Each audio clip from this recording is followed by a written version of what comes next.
Escuché a mi hija decir, mi mamá me da asco. Fingí que no oí nada, pero días después vendí mi casa y desaparecí, dejando solo una nota. Pero antes de seguir contando mi historia, dime en los comentarios, ¿desde dónde me estás viendo? Me encanta saber hasta dónde llegan nuestras historias. Ah, no te olvides de suscribirte y de darle me gusta. Soy Marilia, tengo 65 años, y esta es mi historia. Dicen que una vida puede cambiar en un instante. La mía cambió una noche de martes, cuando el silencio de la casa se rompió por palabras que jamás pensé escuchar. Era casi medianoche. Debería haber estado durmiendo, pero las cuentas del mes no cerraban y el sueño me abandonó. Me levanté a tomar un vaso de agua cuando escuché la voz de Valentina, mi hija mayor, que venía de la habitación de al lado. Estaba hablando por teléfono, probablemente con alguna amiga. No aguanto más esta situación. Mi mamá me da asco. El vaso casi se me resbala de la mano. Me quedé helada allí mismo, en el pasillo oscuro. Solo estoy esperando que venda esta casa para agarrar mi parte y largarme de aquí. ¿Crees que quiero quedarme cuidando a una anciana? Ya se está volviendo senil, será fácil convencer a todos. Cada palabra era como una aguja perforando mi pecho. Valentina, mi primogénita, mi orgullo, la niña por la que había sacrificado todo. Volví a la habitación, con los pies descalzos tocando el piso frío, y me senté en el borde de la cama. Los recuerdos vinieron como una avalancha. Yo, lavando ropa de madrugada para pagarle la escuela privada. Yo, saltándome comidas para que ella tuviera materiales de arte de calidad. Yo, envejeciendo prematuramente por el trabajo doble después de la muerte de su padre. Y ahora, esto. Mi mamá me da asco. No lloré. Algo dentro de mí se transformó en ese momento. No era rabia ni tristeza. Era una claridad absoluta, como si finalmente pudiera ver la verdad que había estado frente a mis ojos durante tanto tiempo.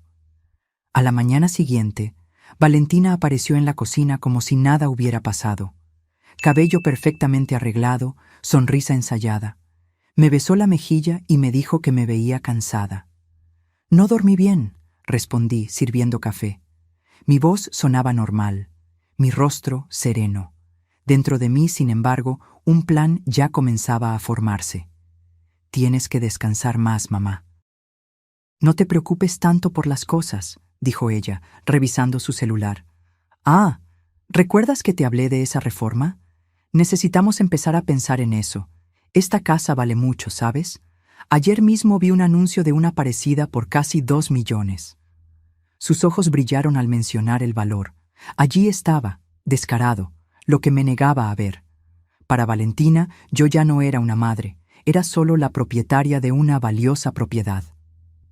Lo pensaré, respondí, tomando mi café. Esa tarde, mientras Valentina estaba en el trabajo, llamé a Mónica, mi hijo menor que vivía en otra ciudad con el pequeño Emiliano, mi nieto de 8 años. «Mamá, ¿todo bien? Tu voz suena diferente». Se dio cuenta de inmediato. «Estoy bien, hijo. Solo los extraño. ¿Cómo está Emiliano?» Creciendo demasiado rápido. La semana pasada ganó un premio de ciencias en la escuela. Deseaba tanto que lo hubieras visto. Hablamos por casi 1 hora. En ningún momento mencioné lo que había descubierto sobre Valentina. No quería poner a mi hijo en contra de su hermana. Pero, al colgar, tomé mi decisión. Al día siguiente, visité a un abogado recomendado por una antigua compañera de trabajo. El doctor Roberto me escuchó atentamente mientras le explicaba mi situación, sin drama, solo hechos. «Señora Marisol, lo que pretende hacer es completamente legal, pero necesitamos documentar todo correctamente para evitar futuras impugnaciones», explicó, ajustándose las gafas. En los días que siguieron, reuní todos los documentos necesarios, informes médicos que probaban mi cordura, declaraciones ante notario que confirmaban que mis decisiones eran voluntarias, grabaciones autorizadas de mis intenciones. El abogado sugirió que también hiciera un nuevo testamento. «¿Y la casa?», pregunté. «Si realmente quiere venderla, Puedo recomendarle una inmobiliaria discreta y eficiente. Lo importante es que todo se haga legalmente, para que no haya margen para impugnaciones. Valentina no sospechaba nada. Continuaba con sus planes, mencionando casualmente reformas, mejoras, incluso sugiriendo que yo descansara más y le dejara a ella las decisiones importantes. En sus palabras aparentemente dulces, ahora reconocía el veneno. Una tarde, mientras organizaba documentos antiguos, encontré una foto de Valentina de niña. Sonreía, abrazada a mí, en su primer día de clases. En esa época, sus ojos tenían un brillo sincero y su amor parecía verdadero. ¿Cuándo se transformó esa niña en la mujer calculadora que ahora planeaba deshacerse de mí? La casa se puso a la venta discretamente. El corredor, siguiendo mis instrucciones, no puso cartel al frente, solo la publicitó en canales específicos. En menos de 2 semanas, recibí una oferta que superaba mis expectativas. 1.7 millones de pesos. Acepté de inmediato. El día de la firma del contrato, Valentina estaba en un viaje de trabajo. Perfecto. Firmé los papeles con mano firme, transferí el dinero a una cuenta que había abierto secretamente y comencé a empacar solo lo esencial: algunas prendas de vestir, fotografías antiguas, recuerdos de tiempos mejores. La víspera de la entrega de las llaves, escribí una nota corta. La que te da asco se fue y se llevó todo. Ya no necesitas avergonzarte. Ahora aprende a vivir sin ella. Puse la nota sobre la mesa de la cocina, junto con las llaves del coche que dejaría atrás. Miré una última vez esas paredes que habían sido testigos de tantos momentos, buenos y malos, y cerré la puerta. En el taxi camino a la terminal de autobuses, le envié un mensaje a Mónica. Hijo, voy a la Ciudad de México. No te preocupes, estoy bien. Te llamo cuando llegue. Por favor, no le digas a tu hermana. El autobús partió al amanecer. Mientras los paisajes pasaban por la ventana, sentí algo que no experimentaba en décadas: libertad. La venganza no era solo dejar a Valentina sin la herencia que tanto codiciaba, sino liberarme de las cadenas invisibles que me ataban a una relación basada en el interés y la manipulación. Lo que Valentina no sabía es que había descubierto mucho más que sus palabras crueles esa noche. Durante mis investigaciones discretas, encontré evidencias de que planeaba internarme en un asilo tan pronto como obtuviera el control de mis bienes. Documentos escondidos, conversaciones grabadas con abogados dudosos. La traición era más profunda de lo que imaginé. Pero lo peor aún estaba por venir. Mientras yo iniciaba mi nueva vida lejos de allí, Valentina no solo descubriría que se quedó sin la casa y el dinero, sino también que su plan de falsificar mi firma en préstamos bancarios había sido descubierto. Y eso, amigo mío, no terminaría bien para ella. Parte 2. El plan silencioso. Llegué a la Ciudad de México con el corazón apesadumbrado, pero decidida. El apartamento que alquilé era pequeño, nada comparado con la casa que dejé atrás, pero tenía una vista a un parque que me traía paz. Los primeros días mantuve mi celular apagado. Sabía que, a estas alturas, Valentina ya habría descubierto todo. Cuando finalmente encendí el aparato, una avalancha de notificaciones apareció en la pantalla. 27 llamadas perdidas de Valentina, 15 mensajes de texto, cada uno más desesperado que el anterior. «Mamá, ¿dónde estás? ¿Qué pasó con la casa? Por favor, llámame urgente. ¿Es esto algún tipo de broma?» El último mensaje decía solo: «¿Cómo pudiste hacerme esto?» Sonreí amargamente. ¿Cómo pude yo hacerle esto a ella? La inversión de papeles era casi cómica, si no fuera tan dolorosa. También había 3 llamadas de Mónica. Lo llamé de inmediato. «Mamá». Su voz sonó aliviada. «¿Estás bien? Valentina está enloquecida. Llamó aquí llorando, diciendo que desapareciste y vendiste la casa». «Estoy bien, hijo. Mejor de lo que he estado en mucho tiempo, en realidad. Pero, ¿qué pasó? ¿Por qué no me dijiste que ibas a vender la casa?» Respiré hondo y le conté la verdad. las palabras de Valentina, los planes que descubrí, la decisión que tomé. Mónica se quedó en silencio tanto tiempo que pensé que la llamada se había cortado. «Mónica, ¿todavía estás ahí?» «Sí, mamá». Su voz estaba embargada. Yo no tenía idea. Siempre pensé que Valentina era solo difícil. Nunca imaginé que pudiera... Yo tampoco quise verlo durante mucho tiempo, confesé. A veces el amor nos ciega. Ella le está diciendo a todos que tuviste algún tipo de crisis, que no estabas en tu sano juicio. Está amenazando con presentar una demanda para anular la venta. Sonreí de nuevo, esta vez con confianza. Puede intentarlo. Mi abogado se encargó de todo. Tengo informes médicos, declaraciones, todo documentado. En los días siguientes, recibí una carta formal del abogado que Valentina había contratado. Como era de esperar, alegaba que yo no estaba en condiciones mentales adecuadas para tomar decisiones financieras de esa magnitud. El doctor Roberto respondió de inmediato, enviando toda la documentación que habíamos preparado. El caso fue archivado incluso antes de llegar a un juez. Valentina cambió de táctica.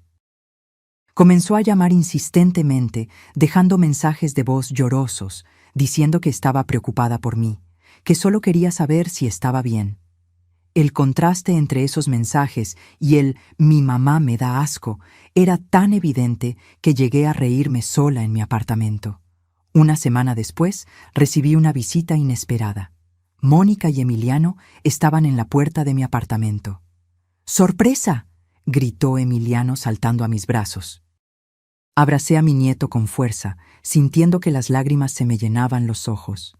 Mónica me abrazó a continuación y pude sentir que él también estaba emocionado. «¿Cómo me encontraron?», pregunté, conduciéndolos adentro. El doctor Roberto me dio la dirección. «Espero que no te importe.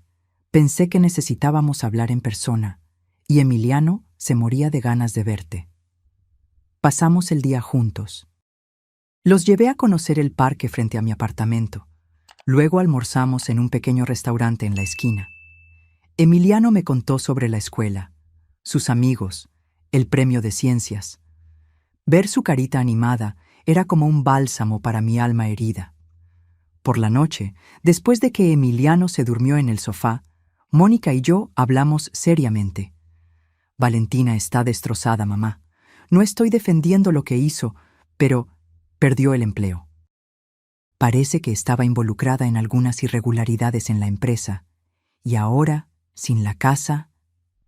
Ella tomó sus decisiones, Mónica, al igual que yo tomé las mías. Lo sé.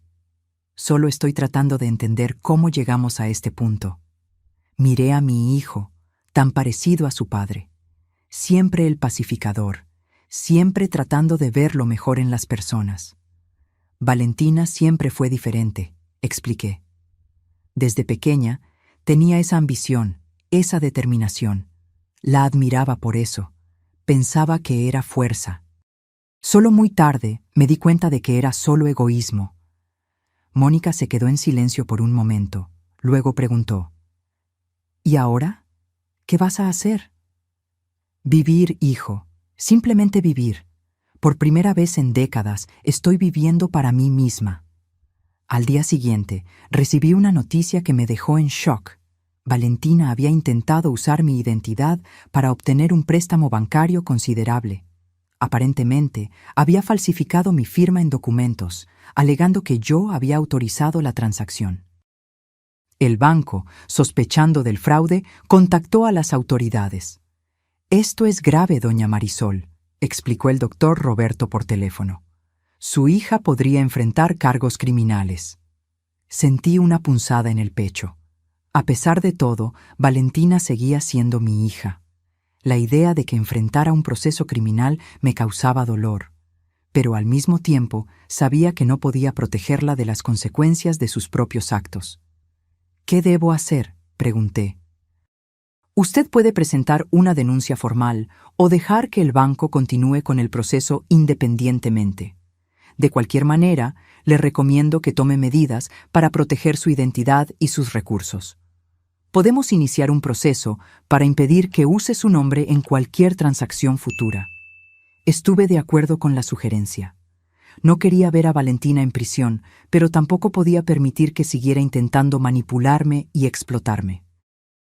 Esa noche recibí una llamada de un número desconocido. Era Valentina. «¿Cómo conseguiste mi número?», pregunté, manteniendo la voz tranquila. «¿Importa? Mamá, necesitamos hablar. No puedes hacerme esto». «¿Esto qué, Valentina? ¿Protegerme de fraudes?». «Fue un malentendido. Solo estaba intentando ayudar con las finanzas». «¿Falsificando mi firma? ¿Robándome?». «No era robo. Era una administración financiera». Su voz oscilaba entre la rabia y la desesperación. «Me dejaste sin nada. Vendiste la casa que también era mía por derecho. La casa nunca fue tuya, Valentina. Era mía, fruto de mi trabajo, de mi sudor. Y en cuanto al dinero…». Hice una pausa, eligiendo cuidadosamente mis palabras. «Digamos que está siendo muy bien invertido». «¿En qué?». «En el futuro de quien realmente se lo merece». Hubo un silencio al otro lado de la línea. Cuando Valentina volvió a hablar, su voz era fría, controlada. «Te vas a arrepentir de esto, mamá». «No he terminado contigo todavía». Colgué el teléfono sintiendo un escalofrío recorrer mi espalda. Conocía a mi hija lo suficientemente bien como para saber que esa no era una amenaza vacía. Haría cualquier cosa para recuperar lo que consideraba suyo por derecho. Al día siguiente, fui al banco y creé un fondo educativo para Emiliano. Deposité una parte considerable del dinero de la venta de la casa, con cláusulas específicas que garantizaban que el dinero solo podría usarse para su educación, y que ni Valentina ni nadie más podría tener acceso a esos recursos. «Esto es muy generoso, señora», comentó el gerente del banco. «Su nieto tendrá un futuro brillante garantizado». Sonreí, pensando en la carita de Emiliano. Se lo merece. Es la única herencia que realmente importa. Lo que yo no sabía es que, mientras yo planeaba el futuro de mi nieto, Valentina planeaba su venganza, y estaba a punto de cruzar una línea de la que no habría vuelta atrás. Parte 3. La caída y la venganza.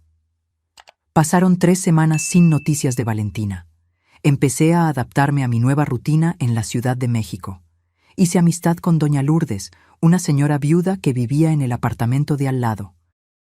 Los domingos por la tarde tomábamos té juntas y hablábamos de libros, películas y a veces de los dolores y las alegrías de ser madre.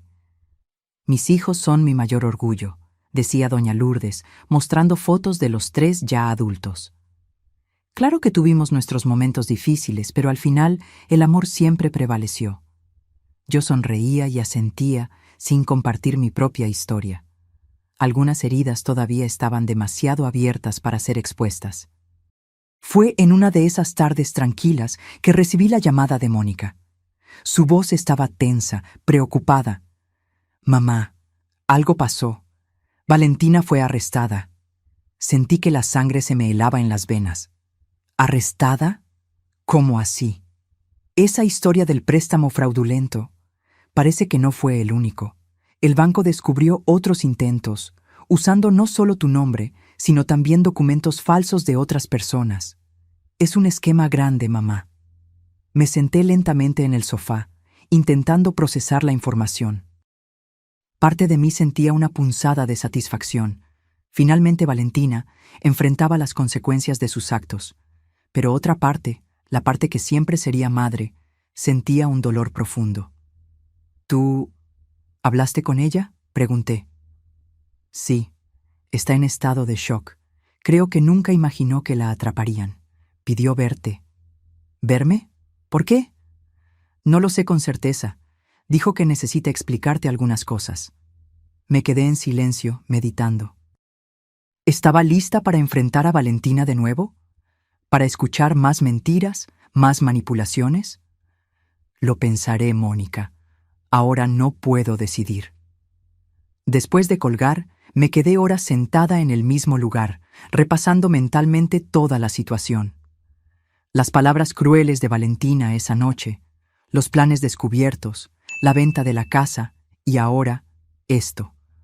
Una parte de mí quería creer que todo era un terrible malentendido, que mi hija no era capaz de tanta deshonestidad. Pero los hechos eran innegables. Al día siguiente, recibí una carta. Era de Valentina, escrita desde la prisión. Con manos temblorosas, abrí el sobre. Mamá, sé que no tengo derecho a pedirte nada.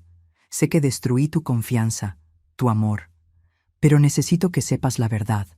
Esa noche, cuando me oíste decir esas cosas horribles, no estaba hablando de ti. Estaba hablando de mi padre biológico. Descubrí, pocos días antes, que el hombre que siempre dijiste que era mi padre no lo era. Encontré documentos antiguos y, después, logré contactar a mi padre biológico. Es un hombre terrible, mamá. Las cosas que me dijo, la manera en que me trató, me dio asco. Esto no justifica lo que hice después. El fraude, las mentiras. Estaba desesperada, confundida, herida. Quería lastimar a todo el mundo. Principalmente a ti, por haber escondido la verdad durante tantos años. No espero tu perdón. Solo quería que supieras que nunca sentí asco por ti. Fuiste la única persona que siempre estuvo a mi lado, incluso cuando yo no lo merecía. Con arrepentimiento, Valentina. Dejé caer la carta al suelo. Las lágrimas que había reprimido por tanto tiempo finalmente rodaron por mi rostro. ¿Era verdad? ¿Valentina realmente no estaba hablando de mí esa noche? ¿Y qué era esa historia sobre el padre biológico? Recordé a Paulo, mi difunto marido. Había muerto cuando Valentina tenía solo 15 años y Mónica, 12. Siempre creí que Paulo era el padre biológico de ambos. Nunca hubo ninguna duda, ninguna insinuación de lo contrario. Pero entonces recordé algo que había olvidado. Antes de Paulo estuvo Miguel. Una relación breve, turbulenta, que terminó poco antes de descubrir que estaba embarazada de Valentina. Asumí que el bebé era de Paulo, que ya estaba en mi vida en esa época. Nunca lo cuestioné, nunca lo dudé. Y Paulo amó a Valentina como su propia hija desde el primer momento. ¿Será que, de alguna manera, Valentina había descubierto la verdad? ¿Una verdad de la que ni siquiera yo estaba segura? Tomé el teléfono y llamé al doctor Roberto. Necesito visitar a mi hija en la prisión, dije, con voz firme. 2 días después, estaba sentada en una sala fría e impersonal, esperando a Valentina. Cuando entró, escoltada por un guardia, casi no la reconocí. Su rostro estaba pálido, abatido. Los ojos, antes llenos de arrogancia, ahora estaban opacos, vacíos. «Mamá», dijo simplemente, sentándose frente a mí. «Valentina», respondí. «Recibí tu carta». Ella asintió, desviando la mirada. «Es verdad, todo lo que escribí». «¿Cómo lo descubriste? ¿Sobre tu padre?» «Encontré actas antiguas cuando estaba buscando documentos para vender la casa. Vi fechas que no coincidían. Después, usando recursos de la empresa donde trabajaba, logré localizar a Miguel Serrano. Fui a encontrarlo sin decirle nada a nadie». «¿Y qué pasó?» Valentina cerró los ojos, como si el recuerdo fuera demasiado doloroso. Se rió en mi cara. Dijo que siempre supo que yo podría ser su hija, pero que nunca quiso saberlo. Dijo que fue mejor así, porque él nunca quiso tener hijos, que yo debería agradecer haber sido criada por Paulo, porque él, Miguel, habría sido un pésimo padre. Sentí un dolor agudo en el pecho. Nunca imaginé que ese secreto volvería para atormentarnos de forma tan devastadora. «¿Por qué no me lo dijiste, Valentina? ¿Por qué toda esta conspiración, estas mentiras?» «Estaba enojada, mamá, muy enojada. Contigo, con él, conmigo misma. Sentí como si toda mi vida fuera una mentira. Y entonces empecé a actuar sin pensar. Una cosa llevó a la otra. Y cuando me di cuenta, estaba hundida en deudas, en fraudes. Ya no había vuelta atrás. Miré a mi hija. Realmente la miré. Por primera vez en mucho tiempo. Vi a la niña perdida detrás de la mujer desesperada. La niña que buscaba su lugar en el mundo. Esto no borra lo que hiciste, Valentina. Los intentos de engañarme, de manipularme, los fraudes. Lo sé, no estoy pidiendo que lo borres, solo quería que supieras la verdad. Nos quedamos en silencio por unos minutos. Había tanto que decir, y al mismo tiempo, las palabras parecían insuficientes. ¿Qué va a pasar ahora?, pregunté finalmente. Voy a cumplir mi condena. Son al menos 3 años, si todo va bien. Después, no lo sé. Empezar de nuevo, tal vez, lejos de aquí. Asentí lentamente. Parte de mí quería abrazarla, decirle que todo estaría bien, pero sabía que algunos puentes, una vez rotos, no se pueden reconstruir de la misma manera. Me voy mañana, dije. Vuelvo a mi apartamento en la Ciudad de México. Valentina asintió sin mirarme a los ojos. Entiendo.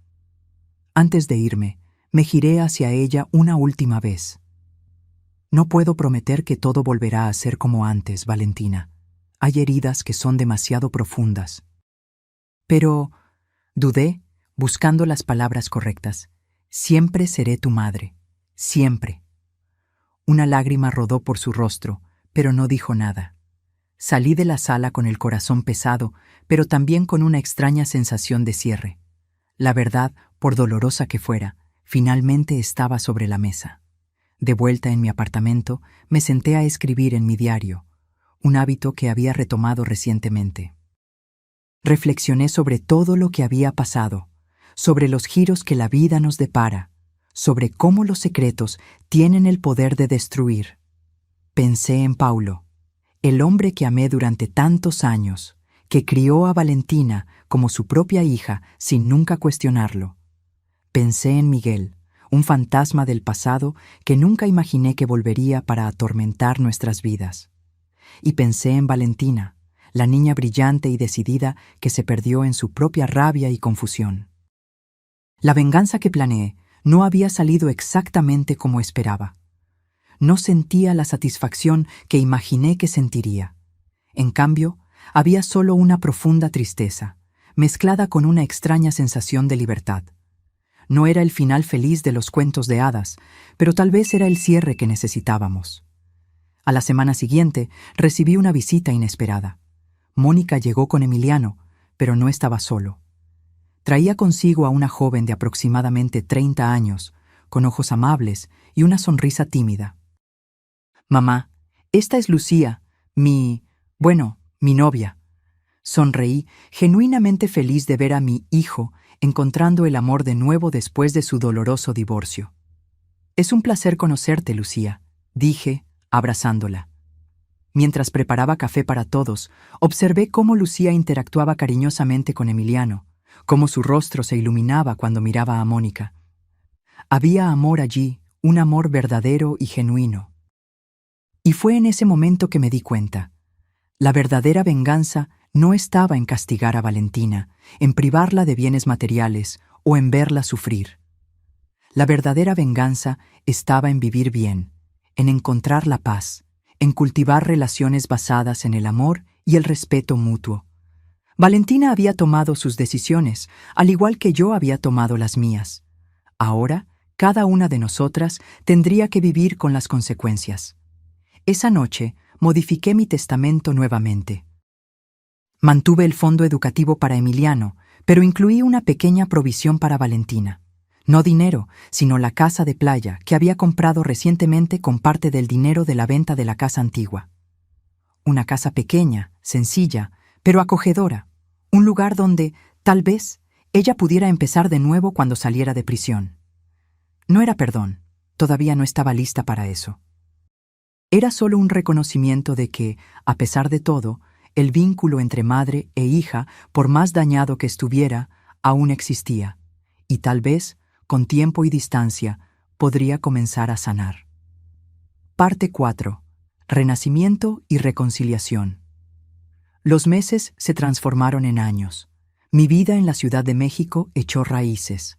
Hice amigos, encontré un trabajo de medio tiempo en una biblioteca local e incluso empecé a asistir a un grupo de pintura, un pasatiempo que siempre quise explorar. pero nunca tuve tiempo. Valentina cumplió 2 años y medio de su condena y fue liberada por buen comportamiento. Me enteré por Mónica de que se había mudado a Cancún, lejos de todo y todos los que conocía. No intentó contactarme directamente, respetando el silencio que se había establecido entre nosotras. Una tarde soleada de abril, estaba sentada en el parque frente a mi apartamento, haciendo un boceto del paisaje en mi cuaderno de dibujos, cuando mi celular sonó. Era un número desconocido. «¿Hola?», respondí, intrigada. «¿Mamá?». La voz de Valentina sonó vacilante. «¿Eres tú?». Sentí que mi corazón se aceleraba. «Sí, soy yo». «Perdón por llamar así sin avisar. Mónica me dio tu número. Dijo que tal vez no te importaría». Me quedé en silencio por un momento, absorbiendo el sonido de su voz. Había cambiado. Era más suave, menos arrogante. «Está bien», respondí finalmente. «¿Cómo estás?». «Estoy bien, diferente, creo, trabajando en un hotel aquí en Cancún». «Es un trabajo simple pero honesto». «Eso es bueno, Valentina». Hubo una pausa y luego dijo: «Recibí los papeles de la casa de playa. No entiendo... ¿por qué?». Respiré hondo. «Porque todos merecen un lugar para empezar de nuevo». «¿Después de todo lo que hice?». «Sí, después de todo». Escuché un sollozo ahogado al otro lado de la línea. «No merezco tu bondad, mamá». «No es bondad, Valentina, es aceptación. Aceptación de que no podemos cambiar el pasado, solo aprender de él». Otra pausa, más larga esta vez. «Pensé mucho durante estos años, mamá, sobre lo que hice, sobre quién fui. No me gustó lo que vi.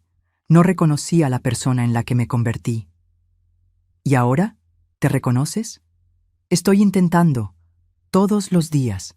Es difícil mirarse al espejo a veces, pero estoy intentando ser alguien de quien no me avergüence». Esas palabras tocaron algo profundo dentro de mí. ¿Cuántas veces, a lo largo de la vida, no nos perdemos de nosotros mismos? ¿Cuántas veces no nos transformamos en personas que apenas reconocemos, movidos por la rabia, el miedo, el dolor? Eso es todo lo que podemos hacer, Valentina. Intentar ser mejores cada día. Hablamos por casi 1 hora. Me contó sobre su vida en Cancún, sobre el trabajo en el hotel, sobre los cursos que estaba haciendo en línea para completar su educación. No hablamos del pasado, de las heridas. Había tiempo para eso, tal vez. O tal vez era mejor dejar atrás algunas cosas. Antes de colgar, ella preguntó: «¿Puedo volver a llamarte?». «Sí», respondí, sorprendiéndome a mí misma con la rapidez de la respuesta. «Me gustaría». En las semanas siguientes, nuestras conversaciones telefónicas se volvieron regulares. Poco a poco, las barreras fueron cayendo. Hablamos de Miguel, de la verdad que ella había descubierto. Le conté mi versión de la historia, los miedos, las incertidumbres de una joven madre soltera, el amor que Paulo nos ofreció a las dos. «¿Él siempre lo supo?», preguntó Valentina. «Sí, se lo conté antes de casarnos. Dijo que no importaba, que tú ya eras su hija en el corazón». Me hubiera gustado saberlo antes, haber valorado más al padre que tuve, en lugar de buscar uno que nunca quiso conocerme. 6 meses después de nuestro primer contacto, Valentina me invitó a visitar la casa de playa. Dudé inicialmente. Todavía había cicatrices, todavía había desconfianza. Pero Mónica insistió, diciendo que sería bueno para todos nosotros. Ella cambió, mamá, de verdad, y Emiliano está loco por ver a la tía.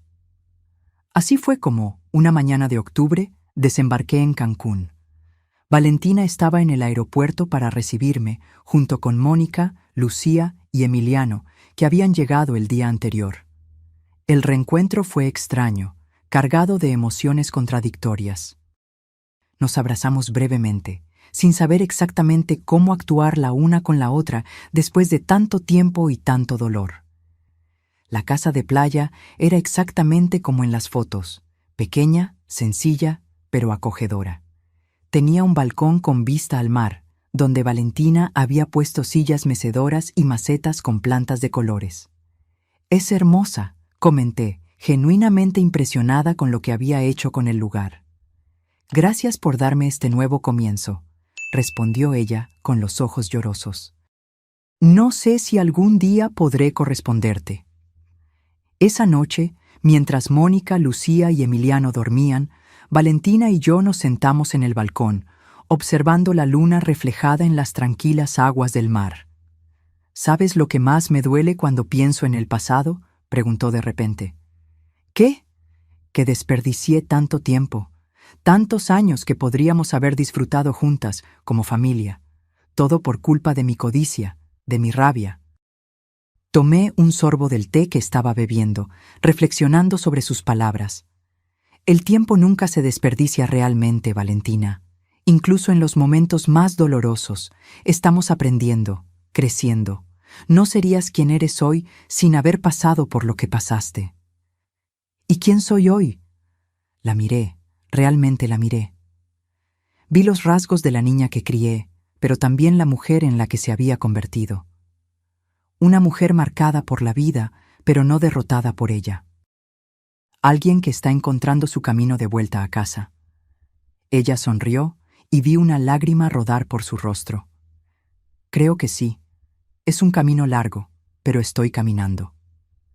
En los días siguientes, reconstruimos gradualmente puentes que creíamos irremediablemente rotos. No fue fácil. Hubo momentos de tensión, de incomodidad, recuerdos dolorosos que surgían inesperadamente. Pero también hubo risas, historias compartidas, momentos de conexión genuina. Emiliano fue fundamental en este proceso. Su inocencia, su capacidad de amar sin reservas, servía como un recordatorio constante de lo que realmente importaba. La víspera de nuestra partida, Valentina me entregó un sobre. «¿Qué es esto?», pregunté, intrigada. «Ábrelo».